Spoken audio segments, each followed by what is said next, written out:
Müsahibin Milli Strateji Düşüncə Mərkəzinin rəhbəri İsa Qəmbərdir. İran televiziyasında bu ölkədə yaşayan Azəri türklərinin təhqiri geniş etirazlarla qarşılandı. Sizin münasibətiniz necədir? Təhqir yol verilməz bir şeydir. Xüsusən bütöv bir xalqın təhqiri ciddi bir cinayət səviyyəli hadisədir.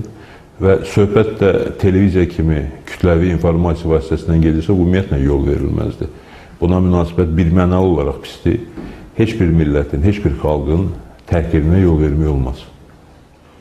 Amma gəlin etiraf edək ki, İranda Azərbaycanlıların, Azəri türklərinin geniş etirazları Azərbaycan Respublikasında nə rəsmi, nə müxalifət, nə də ictimai fikirdə o qədər də geniş rezonans doğurmadı.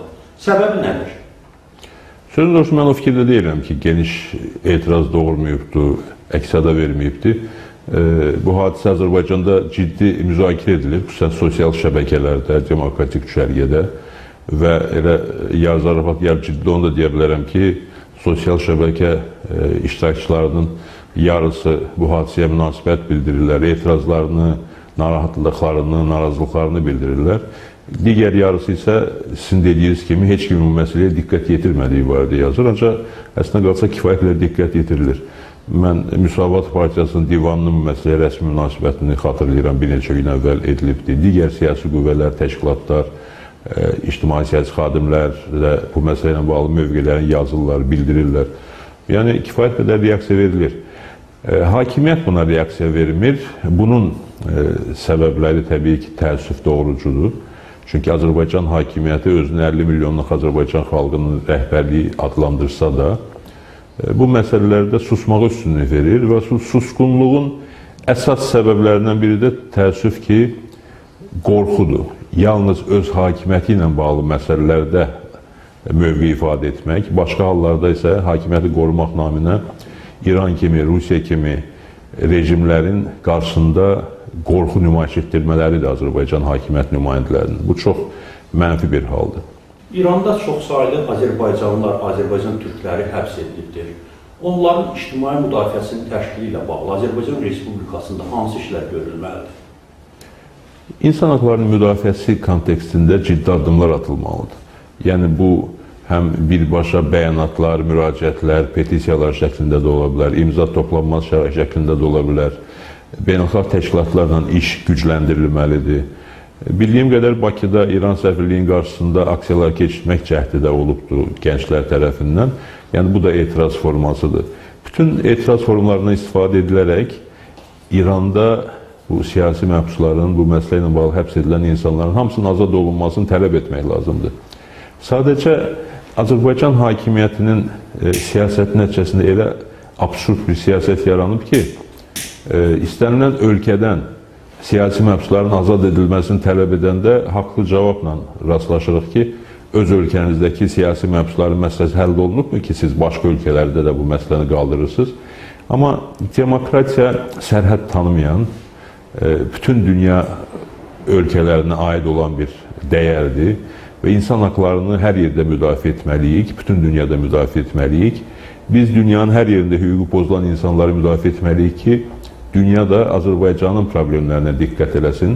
Azərbaycanın problemləri isə həm Azərbaycan Respublikasının problemləridir, həm bütün dünyada yaşayan 10 milyonlarla Azərbaycanlıların problemləridir. Xüsusən də İrandakı 30 milyondan yuxarı Azərbaycan türkünün problemləridir. Bu problemlər hamımızın diqqət mərkəzində olmalıdır, hamımız bu məsələyə diqqət yetirməliyik. Azərbaycan parlamentinin keçmiş sədri kimi Azərbaycanın aparıcı siyasi müxalifət partiyasının, siyasi partiyasının rəhbərlərindən biri kimi İranda yaşayan Azərbaycanlılara, Azərbaycan Respublikasında yaşayan insanlara sözünüz? Mən bilirəm ki, İranda yaşayan milyonlarla Azərbaycan türkü, mübariz, fədakar insanlardılar. Uzun illər ərzində dəfələrlə öz haqları uğrunda mübarizəyə qalxıblar və çox önəmli fədakarlıq nümunələrini tarixə yazıblar. Və indi də onlar bu məsələlərdə kifayət qədər sahibdirlər, təcrübəlidirlər və qərar verəcək səviyyədədirlər. Və mən müəyyən informasiya şəklində də, müəyyən təhlil nəticəsində də bilirəm ki, İranda Azərbaycan türklərinin azadlıq hərəkatı müəyyən cəhdlər var ki, proqram şəklində, strateji şəkildə addımlar atılsın.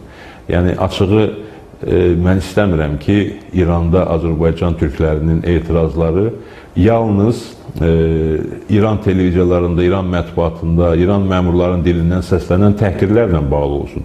Çünki bu halda elə bil ki, müəyyən dərəcədə İran rejimlərində rıçaqlar yaranır ki, istədiyi vaxtı hərəkatı yüksəltsin, fəalları həbs etsin, hərəkata zərbə vursun, sonra isə üzr istəməklə və s.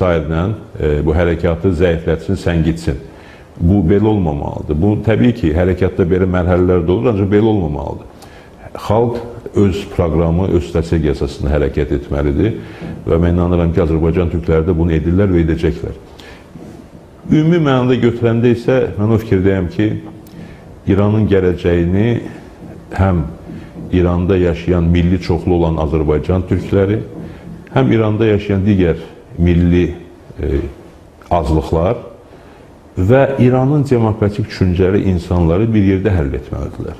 Yəni, milli mübarizə ilə demokratik dəyərlər, azadlıqlar uğrunda mübarizənin hansısa bir şəkildə qovuşması, hansısa bir şəkildə bu mübarizəni aparan insanların, təşkilatların anlaşması zərurəti var. Və istərdim ki, bizim qardaşlarımız bu məsələlərə diqqət yetirsinlər.